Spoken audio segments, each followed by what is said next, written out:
Sa pagpatuloy impeachment trial laban kay Chief Justice Renato Corona, tumestigo para sa depensa si Congressman Toby Chanco. Sinabi ni Chanco na minadali ang impeachment complaint at may naranasan daw siyang harassment nang hindi siya pumirma rito. Mula sa Senado, nakatutok live si Ruth Cabal. Ruth? Arnold, humarap nga ngayon sa impeachment court itong sinavotas Representative Toby Chanco bilang defense witness. Kinwento niya yung mga nangyari sa Kamara nung nagkaroon sila ng caucus nung araw na ma-impeach si Chief Justice Renato Corona. Kasama na yung sinasabi nitong si Chanco nga na harassment daw na kanyang tatanggap dahil sa hindi niya pagpirma sa impeachment complaint laban kay Corona. Yes, Your Honor. So help you God. Thank you. Counsel, proceed. Sinavotas Representative Toby Chanco ang unang testigong tinawag ng depensa. Kwento ni Chanco noong December 12, araw na na-impeach ng Kamara si Corona, nagpatawag daw ng caucus si House Speaker Sonny Belmonte. Hindi raw sinabi kung ano ang agenda. Medyo kinabahan ho ako dahil nung araw na yon may mga ugong-ugong sa text din na magkakaroon ho ng impeachment kay Chief Justice Corona. Ayoko hong mapag-initan I don't want to catch the ire of the most powerful man in the country who has a very high popularity rating, and that is the President of the Philippines. No? Dati na raw siyang nagkaroon ng masamang karanasan nang hindi niya sinuportahan ang naunang impeachment complaint laban naman kay nooy Ombudsman Merceditas Gutierrez.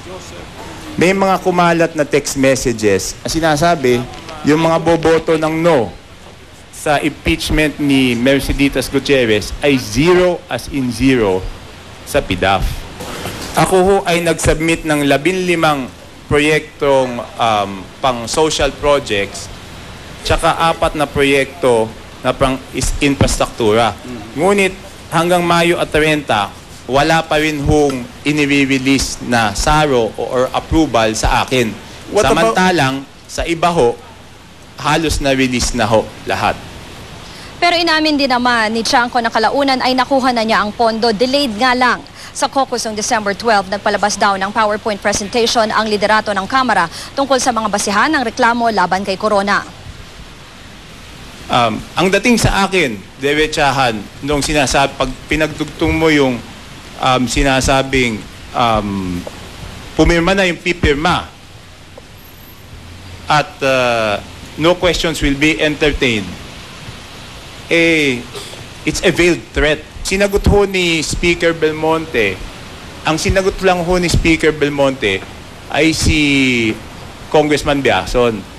Sabi niya, pwede kayong kumuha ng kopya mamaya sa likod dahil ginagawa pa. Si Congressman Boyet Gonzales, ang sabi niya, kung gusto mo magtanong, doon ka magtanong sa floor. So, pagkatapos nun, nagpresenta na si Congressman Tupas ng PowerPoint presentation. Pero si Chanco daw ay hindi naman pumirma sa reklamo laban kay Chief Justice Renato Corona. After the presentation, I was not convinced that there was probable cause. It was not a simple impeachment of the Chief Justice, but it was an attempt to control or to scare the Supreme Court. Kaya hindi ako pumirma. Objection, Your Honor. The witness is already suspended. Tinukoy din niya ang lumabas na ulat na maaari daw siyang ma-expel sa Kamara dahil sa kanyang pagtestigo. Bago nito, halos 2 oras din kiniit ng depensang hindi raw valid ang impeachment complaint dahil hindi dumaan sa hearing sa Kamara ang reklamo at sa halip ay dumiretso na ito sa Senado. Pero giit ni Senate President Juan Ponce Enrile, nagdesisyon na noon pa ang impeachment court na tinuturong nitong valid ang impeachment complaint dahil nakasaad sa konstitusyon na kapag may pirma na ng 1/3 ng mga miyembro ng Kamara, ang reklamo ay diretso na ito sa paglilitis sa Senado. Igan, pasado alas 6 ay natapos nga yung impeachment trial ngayong araw. Bukas ay babalik pa rin sa witness stand itong si Representative Chanco. Samantala, doon naman sa pahayag na pinadala sa media ni Budget Secretary Butch Abad, sinabi niya na kung titignan daw yung House records, marami naman daw doon sa mga kongresistang kumontra sa impeachment noon ni Merceditas Gutierrez ay nabigyan ng kanilang mga pork barrel o PDAF. Kaya daw irrelevant yung naging testimonya ngayon ni Chanco dahil hindi naman daw polisiya ng gobyerno na i-withhold yung PDAF o pork barrel nung mga kongresistang hindi naman aayon sa gustong mangyari ng administrasyon. Arnold? Maraming salamat, Ruth Cabal. Susunod, kaawa-awang aso isinilid sa sako at isinabit sa likod ng sasakyan.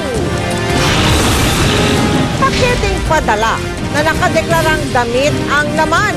Marijuana pala ang laman. Sa gitna ng tag-init, 3 barangay sa Sorsogon apektado ng mud flow. At hanggang sa Kalawakan, meron na ring Angry Birds. Tutukan yan. Dito lang sa 24 Oras.